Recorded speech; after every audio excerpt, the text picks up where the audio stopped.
Ngayon mga katalbog, gagala na naman kami ni Talbos. Oh. Dragon fruit oh. Naibunga oh. Dragon fruit yun. Mamaya hindi dragon fruit yun eh. Gagala kami. Bibili kami ng ulam. Ulam burger. Ayan oh.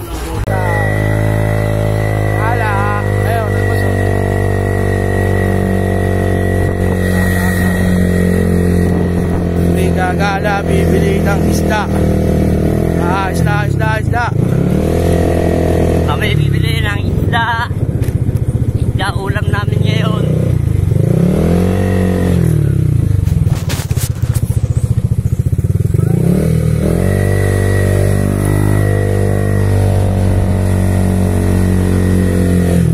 Sakingan dito.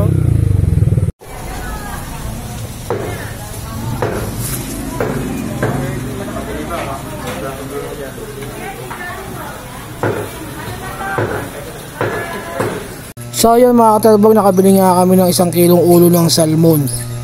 Ayan o. Katapos nyan, bibili na ng rekado dito sa may Cambio sa Canton. Dito kami sa highway. Ayan o. Nakikita yung highway namin dito sa Cambio. Ayan. At tapos, nakauwi na kami ng bahay. Ayan, talbos sa yung ulo ng salmon o. Bibili dapat kami ng manok. So 220 ang kilo ng manok o. Nakakita kami ng kal. Yung kal, ito yung ulo ng salmon. Ayan o. 1 kilo yan. 220 yung kilo ngayong manok. 220 kilo ng manok. Nakakita kami ng kaldalawa, 220. So yun, bumili na kami dito, dalawa pa, mas marami. Medyo matigas lang pero pakukuluan naman ang husya para mas masarap siya. Tapos may towa na rin kami binili para hanggang bukas na to, nalulutuin to.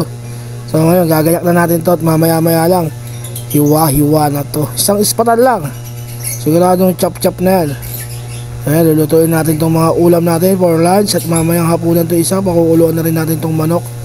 Ayan, may mga gulay, kung ano-ano man. At ito na po. Ayan oh, isang iswatan lang. Ayan oh. Kanina buo pa yan. Ayan oh, gayat na. Oh, kita nyo naman. Gayat na yung mga kailangan natin. So, hihiwain na lang natin yung mga ibang rekado. Tapos titimplahan na natin.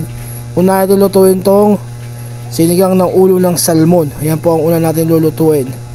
At tapos itong manok. Ayan yung manok oh. Hinugasan ko na yan. Lagyan ko natin na yan. Luya, bawang, sibuyas, saka konting asin. Tapos lalagyan na lang natin ng tubig, paminta, at saka lalagyan natin ng tanglad. Papalambutin muna natin dyan yan, saka natin i-adobo mamaya. Yan, palambutin muna natin para may sabaw. Yung sabaw pwede natin higupin. Tara, let's go gawin. So yan mga katalbog, so imuha natin yung hugas bigas. Tapos isasalang na natin to. Ayan, magkakakulo niyan, saka natin lalagay yung isda. Lagyan ko na yan ng sibuyas, luya, konting bawang, saka 5 pirasong kamatis. Tapos tatakpan natin. Pagkakulo, ayan na oh. Instant. Nailagay ko na pala yung mga isda. Ayan oh. Pagkulo niya, nilagay na natin mga isda. Maluluto, hintay natin maluto to. Tapos sunod natin ang gulay. Ayan, nakita nyo naman, ang bilis, di ba? Pagkatapos maluto ng isda, lagay natin yung gulay. Tapos maya maya tatakpan natin to. Pag naluto, saka natin lalagay ang pampaasim. Hintayin muna natin maluto tong gulay para hindi siya makunat-kunat. At pagkatapos niyan, isang ispatan lang ulit. Ayan, nakita nyo naman, luto na ang sinigang na ulo ng salmon. Pink salmon, ayan oh. So ano pa haantayin natin?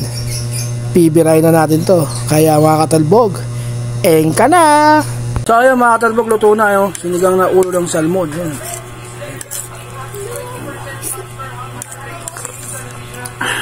Gulay, daming gulay.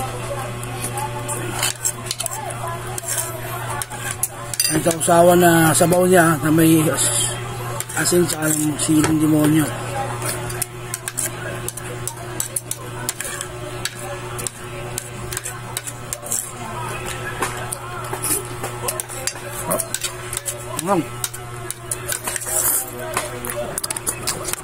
Ang sarap niya. Tara. Pwede ba yung talbos? Hindi ba? Sabaw. Baba. Ina.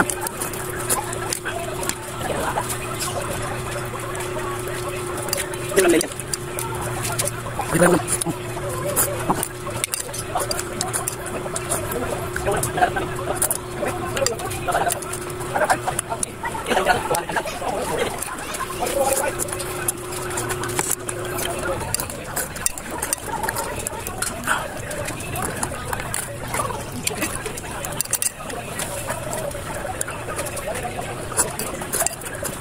yan. Pagkamusot ng damit ng badyaw yan.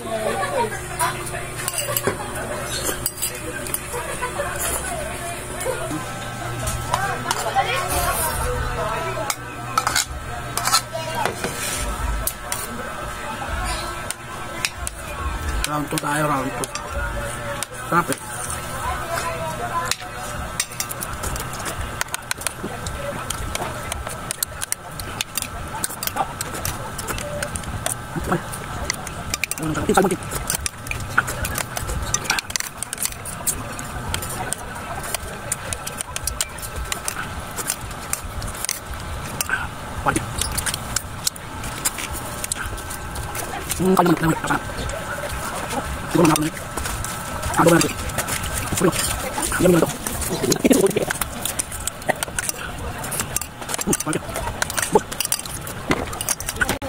Kaya kami ulam dito. Kaya nakatalbas o. Hindi sarili. Tayo bas na. Tarayahan kami ng ulam dito. Ay natira oh. Sold out. Kaya ano naman yan.